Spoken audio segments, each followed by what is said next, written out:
প্রথমে আমি একটার সময় দেখি দরজার শব্দ শুনছি।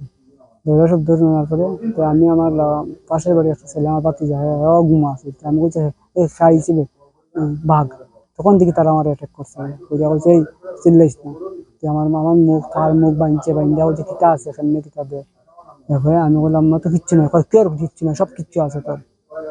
তারপরে আমার বিছনার তলে আছিল, প্রথমে আছিল ৮,০০০ টাকা কিনে নিছে। এরপরে কিনে আছে প্রায় ৬৯ টাকা, প্রায় ৬৭,০০০ টাকা আছে দুইখান মিলাইয়া।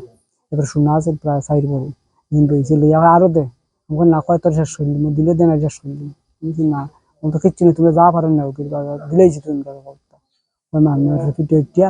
এরপরে মানে বেলমুটরা খাইছে, খাইয়া পাকঘর খুলছে, কয় ফাঁকার করে ইয়ে দে চাবি দে। পাকঘর চাবি দিছে, পাকঘর খুলছে, খোলার পরে পাকঘরে কিছু পাইছে নামানো হয়। এবারে বাড়িয়া এবারে তারা যাওয়ার কিছুক্ষণ পরে আমরা মুখের বাংলাটা আস্তে আস্তে আস্তে আস্তে করছি। আমরা দেখেন ৩টা ৩:৩০টার সময়। বিভিন্ন জায়গার প্রপার্টি অফেন্ডার্স যারা আছে তাদের রেড করছিলাম।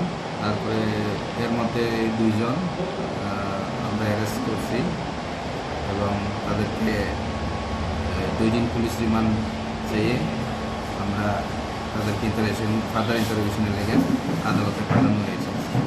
ওদের নামটা কি স্যার? তার নাম হইল জমির উদ্দিন আর কাম্পু শুক্লা দাস। ওদের বাড়ি কোথায়?